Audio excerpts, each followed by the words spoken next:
Hey guys, Sofirn here, and in today's video we're going to be doing a review on the Sofirn ST1. Let's get into it. If you don't know about the Sofirn ST1, it is a brand new flat style tactical dual emitter torch which features one throw LED, which is an SFT25R in about 6,500 kelvins, and four CSP 1313 flood emitters which are about 5,000 K. And the stats that we are looking at on this beast is 1500 lumens max with 226 meters of throw, which I do have to say is quite impressive for the size. Now, without further ado, let's unbox this little beast. So guys, onto the unboxing now, and we can see the Sofirn ST1 box, which I do have to say looks very nice. Going onto the side, you get a few specs, like the 1500 lumen turbo, 226 meters of throw, and a 450 hour runtime. If you move to the back as well, you can see the runtime graphs and lumen ratings there. So as we can see, we've got IPX7 waterproof, 1 meter drop resistance, and 12,800 candela. And there's a few other bits there if you want to pause to have a look at that. So without further ado, let's get into this. Let's open it from the little tab at the top here, which should then let us into the box.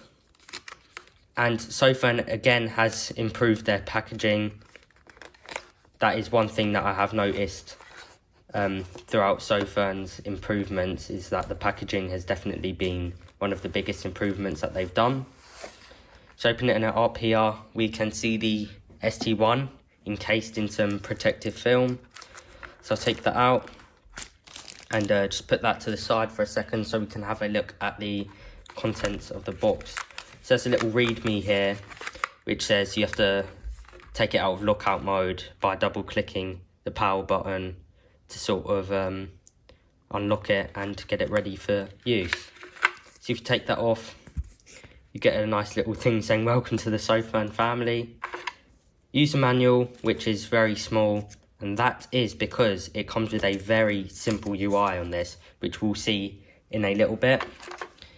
Standard Sofirn lanyard, because you will not be able to fit a clip on a torch, which looks like the ST1. And there you go, your Type C to Type C charging lead, sorry. And then we can have a look at the ST1 itself, which is encased in this protective sort of plastic wrap.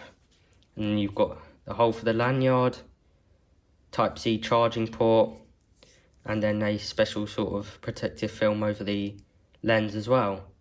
And taking that off, we can now see the ST1, and double clicking to unlock it, and we are in. Very good packaging. So guys, my first little look around the torch and my first impressions are that I think it is built extremely well. You can tell that there's high quality materials being used by Sofirn. I really like the machine taper to the base of the torch there, as you can see, and the grips on the side are machined really nicely as well. And for it being Sofirn's first ever flat style torch, I think they've done really well. Looking at the front there, you can see the SFT25R throw emitter pushing 216 meters of throw, which is really impressive for a torch of this size, paired with the CSP 1818 flood emitters there on the side. You can see four of those. Again, great choice of LEDs, paired with the TIR lens, also a brilliant lens to use for this build as well.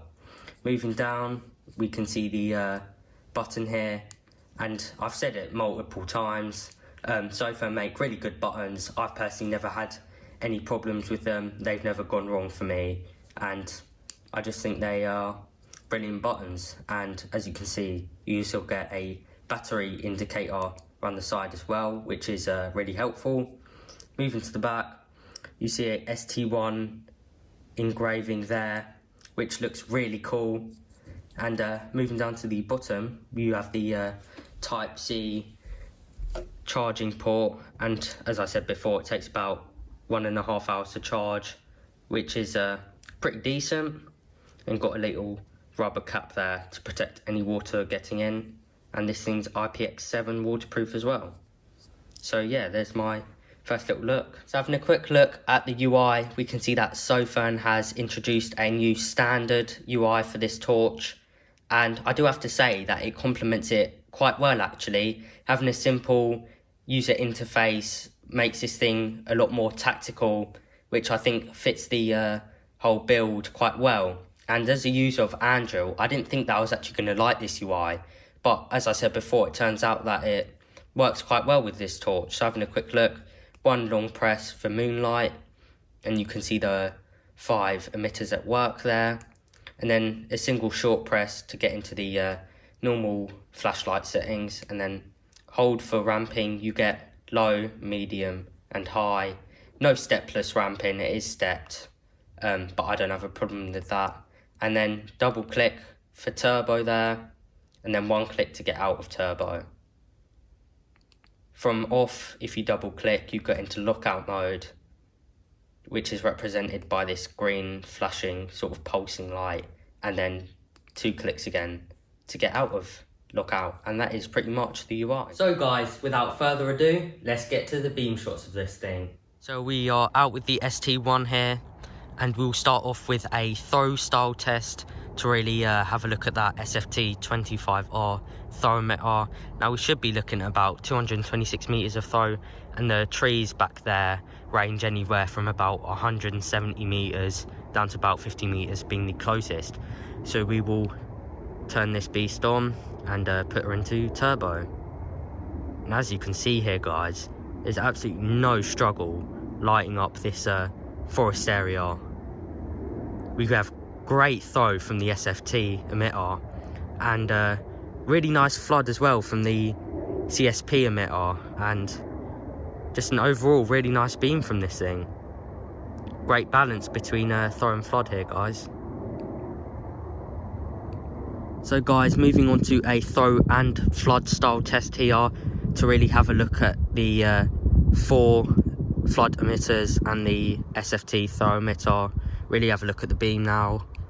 So we will ramp up,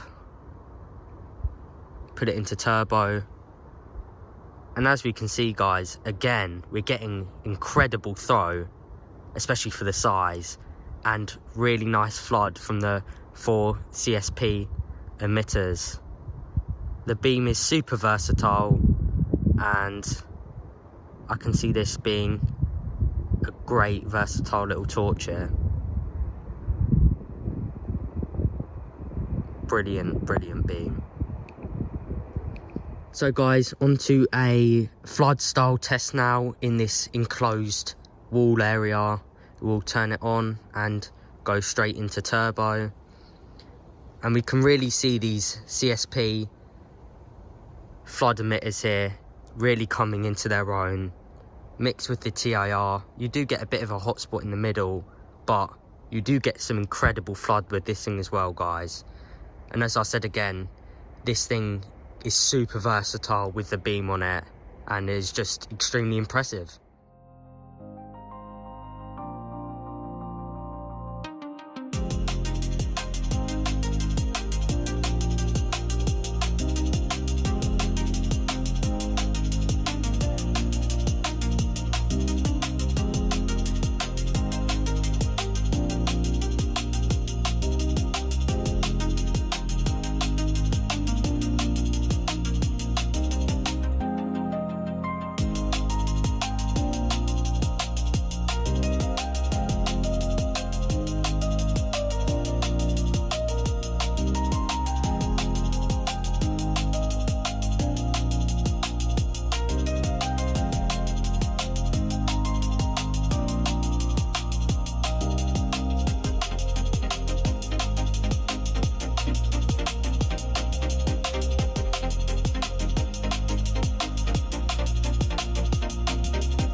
So guys, what are my final thoughts on the Sofirn ST1? I think this thing is absolutely incredible. For it being Sofirn's first ever flat style design flashlight, I think they've absolutely smashed it. It's built really nicely, it's super tactical, super versatile, has an absolutely great beam shot, one of, if not the greatest beam shots that I've ever seen on a flat style flashlight. Having the SFT25R throw emitter paired up with the CSP 1313 flood emitters around the edge, all four of those, and having them both on simultaneously just creates a really nice beam with great throw, great flood, great spill, great hotspot, and just generally a really versatile beam off this thing. So yeah, if you are in the market for a flat style flashlight, a tactical flashlight, or just something new, then I would definitely consider the ST1, and if you get it, I guarantee you will not be disappointed. Also guys, stay tuned for my HS43 review video coming out soon. Unfortunately guys, that's the end of the video, but remember to like, subscribe and turn on those notifications so you're notified when I post another video. Bye!